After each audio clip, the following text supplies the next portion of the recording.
जय भोलेनाथ। हर हर महादेव। कुंभ राशि, आप सबका बहुत बहुत स्वागत है।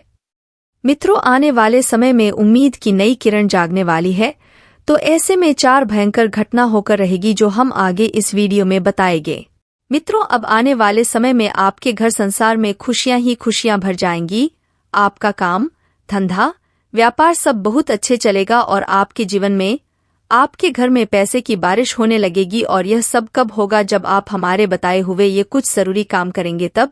तो हम गारंटी लेते हैं कि आपको अब तक इन 3 कामों के बारे में किसी ने बताया नहीं है, नहीं तो आपके जीवन में दुख, तकलीफ, पैसे को लेकर कभी कमी नहीं होती। और इसी के साथ दोस्तों, हम आपको बता दें, इन 3 कार्यों का प्रभाव इतना प्रबल है कि जो इंसान अपने जीवन में इन 3 कामों को नियमित तौर से करता रहता है, उसे अमीर बनने से दुनिया की कोई ताकत रोक नहीं सकती है। वह अपने भाग्य का निर्माता स्वयं बन जाता है, क्योंकि ईश्वर की शुद्ध सकारात्मक ऊर्जा उसे प्राप्त हो जाती है, या यूं कहें कि ईश्वर का आशीर्वाद उसे प्राप्त हो जाता है। फिर उसका भाग्य निर्माण स्वयं भगवान करते हैं। जी हाँ, अब ऐसी स्थिति को प्राप्त करना आसान नहीं है। यह कोई छोटी बात नहीं है, बहुत ही अद्भुत और सकारात्मक स्थिति है कि आप जो भी कार्य करेंगे, आप सफल होंगे। आप मिट्टी में भी हाथ लगाएंगे तो वह सोना बन जाएगा। तो ऐसी स्थिति को प्राप्त करने के लिए दोस्तों, प्रयास तो आपको ही करने होंगे। हम तो केवल आपका मार्गदर्शन करेंगे और आपको बेहतरीन से बेहतरीन ज्ञान देने की पूरी कोशिश करेंगे, ताकि आपका जीवन किसी भी प्रकार से बदले और आपके जीवन में सुंदरता आए, आपका जीवन मधुर बने। जी हाँ, इस वीडियो में जो भी जानकारी हम आपको देने जा रहे हैं, उस जानकारी का पूर्ण रूप से ज्योतिषीय और शास्त्रीय प्रमाण है। हमारे शास्त्रों में इन बातों के बारे में विस्तार से वर्णन देखने को मिलता है, लेकिन लोग आजकल की भाग दौड़ भरी जिंदगी में सब जरूरी बातों को भूल चुके हैं। प्राचीन काल में हमारे पूर्वज इन सब बातों के बारे में अच्छी तरह से जानते थे, तो वे कभी भी दुखी जीवन नहीं जीते थे। हो सकता है उनके पास धन दौलत थोड़ी कम रहती थी, लेकिन सुख और शांति बहुत अधिक होती थी। उनका जीवन संतुष्टि से भरा हुआ था, ईश्वर से जुड़ा हुआ था, वे संतोष से रहते थे। लेकिन आज के काल में भाग दौड़ के जीवन में इंसान की जरूरत पैसे से ही पूरी होती है, यानी जितना अधिक धन होगा उतना ही जीवन में सुख शांति होगी। तो ऐसे में यदि आप इन 3 कार्यों को, पैसों को ध्यान में रखकर करेंगे, तो आपके जीवन में धन का आगमन होगा, पैसा बढ़ता ही जाएगा और आप अपने हर एक काम में, हर एक व्यापार में उन्नति करते ही जाएंगे, तरक्की करते ही जाएंगे। पैसा ऐसे ऐसे माध्यम से आपके घर में आएगा जिनके बारे में आपने कभी सोचा ही नहीं होगा। आपने वह कहावत तो सुनी होगी कि जब ऊपर वाला देता है तो छप्पर फाड़ देता है। तो बस वही स्थिति आपके जीवन में बन जाएगी कि ऊपर वाला स्वयं आपको देने के लिए मन बना लेगा कि आप कुछ करें या ना करें, लेकिन आपको धन दौलत मिलेगी, पैसा मिलेगा। जी हाँ दोस्तों, अब आपके मन में भी उत्सुकता जाग रही होगी कि कौन से हैं वह 3 महत्वपूर्ण कार्य जिनको करने मात्र से ही आपका जीवन बदल जाएगा। दोस्तों, यहाँ पर हम आपको एक बात स्पष्ट तौर पर बता दें कि जो भी होगा वह रातों रात नहीं होगा। आपके कर्मों की शक्ति जितनी प्रबल होगी, आपकी आस्था, आपका विश्वास जितना प्रबल होगा, आपकी उपलब्धियां उतनी ही जल्दी आपको हासिल होगी। जी हाँ दोस्तों, अब हो सकता है इसमें आपको 7 दिन लगे, 15 दिन लगे, 1 महीना लगे, 2 महीने लगे या 10 महीने लगे, लेकिन आपकी मनोकामना पूरी अवश्य होगी। इस बात की हम गारंटी देते हैं। समय अवधि निश्चित नहीं है, यह कम या ज्यादा हो सकती है, लेकिन आपको मनवांछित सफलता प्राप्त होगी, इस बात की गारंटी है। जी हाँ, और आज हम आपको एक ऐसा अद्भुत ज्ञान देने जा रहे हैं जिसे प्राप्त करने के बाद हम गारंटी देते हैं कि आपका जीवन 100% बदल जाएगा। पहले जैसा आपका जीवन नहीं रहेगा। बस आपको करना इतना है कि इस वीडियो को पूरा देखना है, ध्यान लगाकर देखना है, पूरे मन से देखना है, क्योंकि इस वीडियो में कुछ बातें बहुत ही गहराई से बताई जाएगी और उन्हें समझने के लिए आपको अपना पूरा ध्यान इस वीडियो की बताई हुई हर एक बातों पर रखना बहुत जरूरी है। तो यदि आप इस वीडियो को देखेंगे तो आपको बहुत ही अद्भुत ज्ञान सीखने और जानने के लिए मिलेगा, जिसे उपयोग करके आप अपना जीवन बदल पाएंगे। जी हाँ दोस्तों, हमारे शास्त्रों की माने तो आज के समय में हम कलयुग में जी रहे हैं, और कलयुग का एक सबसे मूलभूत सिद्धांत यह है कि यह समय कर्म प्रधान है, कर्म प्रधान विश्वकर्मा। जी हाँ दोस्तों, इसका मतलब यह है कि इंसान जैसे कर्म करेगा वैसा ही उसका कर्मफल होगा, या यूं कहे कि भाग्य होगा। तो यदि इंसान अपने कर्मों में बदलाव लेकर आएगा, निश्चित तौर पर उसका भाग्य भी बदल जाएगा और उसकी मनोकामना पूर्ति के साधन इंसान के पास स्वयं ही है। जी हाँ, जो साधन है वह आपके कर्म और आपके द्वारा की गई मनोकामनाएं हैं। तो इन बातों से हम आपको यह समझाने की कोशिश कर रहे हैं कि हम आपको जो बता रहे हैं, इन बातों को यदि आप अपने जीवन में शामिल करेंगे तो आप अपने कर्मों में किसी तरह का बदलाव कर सकते हैं। और जब आप अपने कर्मों में किसी प्रकार का बदलाव कर रहे हैं तो आपका भाग्य भी निश्चित तौर पर बदल जाएगा, जो पहले से निश्चित था, और अद्भुत आपको प्राप्त होगा। बिल्कुल वैसा ही हुआ कि आप किसी पकवान में यदि मीठा डालेंगे तो वह मीठा स्वाद देगा, यदि नमकीन डालोगे तो वह नमकीन स्वाद देगा, यदि खट्टा डालोगे तो वह खट्टा स्वाद देगा। यही हमारा कर्म का सिद्धांत है कि आप जैसे जैसे कर्म करेंगे वैसे वैसे आपके जीवन के रंग स्वाद बदलते चले जाएंगे। चलिए इस वीडियो की शुरुआत करते हैं। सबसे पहले आपसे निवेदन है कि कमेंट में पूरे भक्ति भाव के साथ जय मां भद्रकाली लिखना ना भूले। दोस्तों, आज का यह वीडियो बहुत ही पवित्र है और बहुत ही अद्भुत ज्ञान से भरपूर है, और हम चाहेंगे कि आप सच्चे मन से मां भद्रकाली को याद करते हुए कमेंट में जय मां भद्रकाली 1 बार नहीं 3 बार लिखे। जी हाँ दोस्तों, माता की भक्ति और सेवा में किसी प्रकार की कंजूसी या किसी प्रकार का आलस नहीं करना। आप सच्चे मन से मां भद्रकाली लिखे तो माता आपके जीवन को बदलेगी और आपको ऐसी प्रेरणा देगी कि आप जीवन में परिवर्तन लाने के लिए बेहतर से बेहतर परिणाम लेकर आएंगे। आपका जीवन सुंदर होगा, माता आपको आशीर्वाद देंगी। इसी कामना के साथ वीडियो की शुरुआत करते हैं। आपको बताते हैं कौन से हैं वह 3 काम जो करने मात्र से आपका जीवन बदल जाएगा, आपकी हर मनोकामना पूरी हो जाएगी। जी हाँ, अब यहाँ पर आपको ध्यान इस बात का देना है कि हम यहाँ पैसे कमाने की कोई स्कीम आपको बताने नहीं आए हैं। हम यहाँ पर चर्चा करने आए हैं कि क्यों जीवन में धन आगमन में रुकावट होती है। यदि आपके जीवन में किसी प्रकार की रुकावट है, बाधा है, तो आप कितने ही प्रयास करिए, आप बड़े से बड़े व्यापार कर लीजिए, पैसे के सुचारू रूप से पैसा आपके जीवन में नहीं आएगा। तो क्यों ऐसी बाधाएं उत्पन्न होती है और क्यों हम अपने जीवन में बदलाव नहीं ला पाते हैं? क्या रुकावटें हैं? इन सब विषयों पर हम चर्चा करने वाले हैं। अब आप यहाँ पर ध्यान से समझिए कि जब हम बात करते हैं पैसे, रुपए की, धन दौलत की, तो हम असल में बात कर रहे हैं उस ऊर्जा की जो कि धन दौलत का कारक बनती है। जी हाँ दोस्तों, हमारे आसपास एक विशेष प्रकार की ऊर्जा एकत्रित होती है जो कि रुपए पैसे को आकर्षित करती है, आपकी ओर आकर्षित करती है। दोस्तों, कागज के रुपए हैं या फिर जो सिक्के हैं, क्या वह धन दौलत हैं? जी हाँ दोस्तों, वैसे तो उन्हें हम धन दौलत ही कहेंगे, लेकिन कल को सरकार ने रुपए बदल दिए, कागज की जगह वह कास्ट के रुपए चलने लगे, तो आप उसे धन दौलत कहेंगे। तो मूलभूत बात यहाँ पर यह है कि हम जिसे धन दौलत कह रहे हैं वह व्यावहारिक तौर पर तो कैसे दिखाई दे सकती है, जैसे सिक्कों के रूप में दिखाई देगी या फिर कागज के रूप में दिखाई देगी, व अन्य रूप में दिखाई देगी, लेकिन आध्यात्मिक स्तर पर उसका रूप नहीं बदलता है। आध्यात्मिक स्तर पर उसका रूप एक ऊर्जा है और उस ऊर्जा को हम माता लक्ष्मी के नाम से जानते हैं। जी हाँ दोस्तों, अब आप खुद ही सोच कर देखिए, किसी देश में तो रुपए पैसे कागज के चल रहे हैं और किसी अन्य देश में किसी अन्य धातु के चल रहे हैं। तो ऐसे आप माता लक्ष्मी का आकलन यदि कर रहे हैं तो यह गलत आकलन हो रहा है। दोस्तों, इस तरह आप माता लक्ष्मी को प्रसन्न कभी नहीं कर पाएंगे। जब आप माता लक्ष्मी को प्रसन्न करने की बात कर रहे होते हैं तो असल में आप उस ऊर्जा को अपनी ओर आकर्षित करने की बात कर रहे हैं, जो ऊर्जा आपके पास आ जाने से, घनीभूत हो जाने से रुपए पैसे की आवक बढ़ती है। फिर वह रुपया किसी भी रूप में आपके पास आ सकता है, सोने चांदी के रूप में आपके पास आ सकता है, कागज की गाड़ियों के रूप में या फिर सिक्कों के रूप में किसी भी प्रकार से आ सकता है। जी हाँ दोस्तों, अब आप समझिए कि जब आपके साथ स्वयं माता लक्ष्मी रहेंगी, आपके घर में वास करेंगी, तो धन दौलत आपके जीवन में आएगी ही आएगी। अब यहाँ आप समझिए, जब हम माता लक्ष्मी की बात कर रहे हैं तो किसी स्त्री की बात नहीं कर रहे हैं, किसी स्त्री स्वरूप की बात नहीं कर रहे हैं।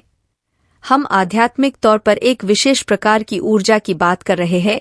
जब हम भगवान की बात करते हैं तो असल में हम किसी इंसान स्वरूप, मूर्ति स्वरूप की बात नहीं कर रहे हैं, हम ऊर्जा की बात कर रहे हैं क्योंकि वह पूर्ण रूप से सकारात्मक है और जीवन में कल्याणकारी होती है, वही भगवान का स्वरूप है। वैसे ही कुछ विशेष प्रकार की ऊर्जा जो जीवन में धन दौलत की कारक बनती है, उस ऊर्जा को हम माता लक्ष्मी का स्वरूप कह सकते हैं। जी हाँ दोस्तों, तो अब हो सकता है कि कुछ लोगों को यहाँ पर हमारी बात समझ में ना आए, हम क्या बात कर रहे हैं, हम किस ऊर्जा की बात कर रहे हैं। तो आप एक उदाहरण से समझिए कि दो दोस्त हैं।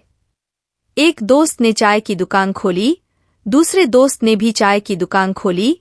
आपने कभी देखा होगा कि चाय की दुकान खोलने वाले कुछ लोग तो करोड़ों में पहुंच जाते हैं, बड़े बड़े व्यापार कर लेते हैं, लेकिन कुछ लोग जीवन भर चाय ही बेचते रहते हैं और थोड़े थोड़े रुपयों के जुगाड़ में ही जीवन बिता देते हैं। ऐसा क्यों होता है दोस्तों? काम तो एक जैसे ही है, दोनों ने एक जैसी मेहनत की, दोनों ने एक जैसा काम किया, फिर एक के पास धन कम क्यों और एक के पास ज्यादा क्यों है? क्योंकि एक दोस्त के साथ माता लक्ष्मी का ऊर्जा स्वरूप था, या यूं कहे कि माता लक्ष्मी की कृपा उसके ऊपर थी और दूसरे इंसान के ऊपर कृपा नहीं थी। एक जैसे काम होने के बावजूद भी दोनों लोगों के अलग अलग भाग्यफल हुए, दोनों ने अलग अलग जीवन यापन किया। तो यह होता है जब आप ऊर्जाओं को अपनी ओर आकर्षित करने के ज्ञान को समझ जाते हो, फिर आपका जीवन कैसे बदलता है। इस मेहनत से आपको कई गुना ज्यादा फल प्राप्त होने लगते हैं। मित्रों, अब जो हम आपको बात बताने जा रहे हैं, एक ऐसा उपाय बताने जा रहे हैं, उसको पूरे होशो आवाज में सुनिएगा। ये उपाय आपके जीवन से सारी दिक्कत परेशानियों को दूर करने का दम रखता है, तो ध्यान से सुनिए। अब दोस्तों, जो बर्तन आप खाना बनाने के लिए इस्तेमाल करते हैं, हमारी रसोई में खाना बनाने के काम आते हैं। कहीं ना कहीं यह बर्तन राहु को घर यानी कि पनाह देने का काम कर देते हैं। क्यों यह बर्तन हमें इस्तेमाल नहीं करने हैं और किस केस में यह बर्तन इस्तेमाल किए गए, हमारे द्वारा की गई गलती को राहु को बुरी तरह से एक्टिवेट करके हमारे जीवन में परेशानी ला सकते हैं। तो दोस्तों, आज की चर्चा बहुत इम्पोर्टेंट होने वाली है, तो बने रहिए। दोस्तों, जैसा कि हम जानते हैं, पूजा पाठ या कुछ भी हो तो हम शुद्ध बर्तनों का, शुद्ध धातु से बने हुए बर्तनों का इस्तेमाल करते हैं। जैसे कि जब पूजा पाठ हो तब पीतल के बर्तन हम निकालते हैं, या चांदी या कांसा, जैसा जिसका समर्थ है, पर हम इन शुद्ध बर्तनों का ही इस्तेमाल करते हैं। हमारे पितरों की पूजा हो या कुछ भी हो तब हम शुद्ध बर्तन का ही इस्तेमाल करते हैं। बच्चों के लिए अक्सर आपने देखा होगा चांदी की कटोरी, चम्मच इस्तेमाल की जाती है। पर जैसे जैसे हम बड़े होते हैं, कहीं न कहीं हम अपनी रसोई के बर्तनों की तरफ थोड़े से केयरलेस हो जाते हैं, और यही केयरलेसनेस यानी कि कहीं पर भी हम थोड़ी सी सजगता को अगर हम ढीला छोड़ दें, तो आपके जीवन में बुरे ग्रहों का प्रभाव जागृत हो जाता है। जब हम देवी देवताओं की पूजा या अपने पितरों की पूजा यह सब कुछ करते हैं, तब हम शुद्ध बर्तन क्यों इस्तेमाल करते हैं? पर कई बार कुछ गलतियां ऐसी होती हैं जो कि हमारी पूजा पाठ लगने ही नहीं देती है। अक्सर हमारे मार्केट में आजकल बहुत चलन है कि इस तरह से एल्युमिनियम के बर्तन जरूरी नहीं कि यही इसी तरह का कोई पैन हो या इसी तरह का कोई बर्तन हो, किसी भी तरह का एल्युमिनियम का बर्तन, चाहे वह प्रेशर कुकर हो, चाहे वह डोंगा हो या कुछ भी हो, एनीथिंग, अगर वह एल्युमिनियम से बना हुआ है, तो आपको इस समय यह समझ लेना चाहिए कि कहीं न कहीं आप खतरे को बुलावा दे रहे हो। यह खतरा आपकी हेल्थ पर भी है और आपकी धार्मिक आस्था से भी जुड़ा हुआ है। जैसा कि साइंस प्रूवन है, तो साइंस भी यही कहती है और मेडिकल हेल्थ भी यही कहती है कि किसी भी तरह के ऐसे बर्तन इस्तेमाल न करें जिससे कि आपकी हेल्थ बिगड़े। यह कैंसर कॉजिंग है। यह एल्युमिनियम कैंसर कॉजिंग यानी कि एल्युमिनियम फाइल तक, यहाँ तक कि स्कूल में बैन कर दी गई है कि बच्चे एल्युमिनियम फाइल में खाना न लेकर आए। आपके रसोई में अगर ऐसे बर्तन है तो उनको निकाल कर बाहर करिए। किसी को देने लायक भी यह बर्तन नहीं है, सीधा का सीधा हिसाब है, इनको आप बेच दीजिए। जहां से आप बर्तन लेते हैं उन्हीं को दीजिए, यह रख लो। इसके बदले जैसा आपका समर्थ है वैसे बर्तन लीजिए, चाहे स्टील के लीजिए, चाहे कांसा लीजिए, चाहे आप पीतल लीजिए, जो आपको लेना है लीजिए, पर इन बर्तनों से आप दूर हटिए। आप कारण क्या है?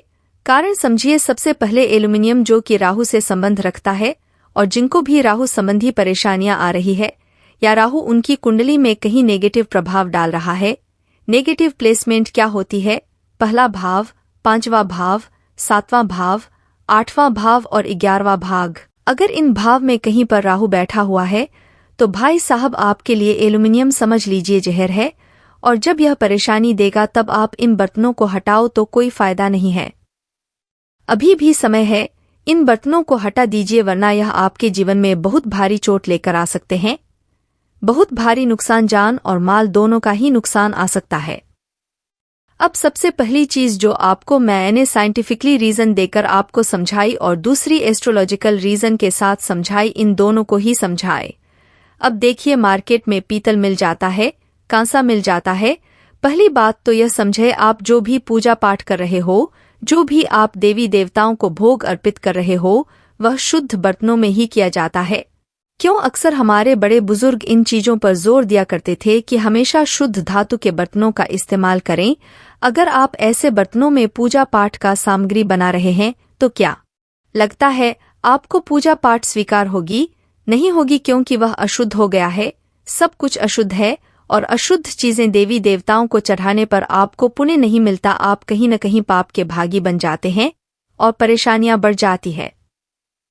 कुछ समय पहले डालडा यानी कि वनस्पति को लेकर बहुत ही चीज आई थी।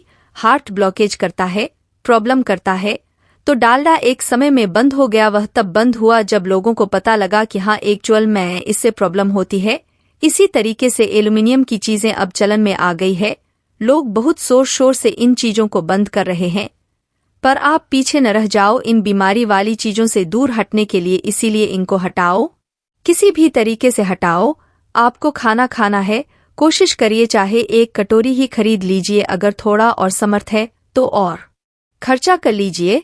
कांसा या पीतल की थाली का इस्तेमाल करिए, इसकी कटोरी का इस्तेमाल करें, इसके गिलास का इस्तेमाल करिए। आपको ग्रहों से कितने अच्छे फल मिलेंगे। साथ ही जो ग्रहों की दशा चल रही है, मान लीजिए आप राहु की दशा में है और एल्युमिनियम के बर्तन में खाना खा रहे हैं, तो आप क्या समझते हैं कि उपाय करने से सही हो जाएगा? नहीं होगा, क्योंकि आप सबसे बड़ी भूल यही कर रहे हैं कि अपने लिए खुद ही जहर आप थाली में परोस रहे हैं। तो यह मत करिए। बच्चों को भी सेफ रखना है, अपने आप को भी सेफ रखना है और ग्रहों की पीड़ा उसे भी दूर रहना है। सस्ते होने के कारण व्यक्ति खरीद लेते हैं, पैसों का अभाव होता है, पर फिर भी आप एक बार सोचे, एक तरफ तो आप सस्ते के कारण एक खरीद लेते हैं, पर जब कल को बीमारी लग जाएगी तब आपका कितना खर्चा होगा, यह भी आपको थोड़ा सा गौर फरमाना है। इन चीजों पर भी थोड़ा सा कैलकुलेशन करिए। कैलकुलेशन करना जरूरी है, पर अपने स्वास्थ्य को लेकर कभी भी कोई खिलवाड़ मत करिए। राहु की दशा है, राहु कहीं नेगेटिव है, राहु कहीं पर आपकी कुंडली में आपको बीमारी देने के योग बनाकर बैठा हुआ है, और ऐसी चीजों का इस्तेमाल करना कहीं ना कहीं जीवन को खतरे में डाल देता है।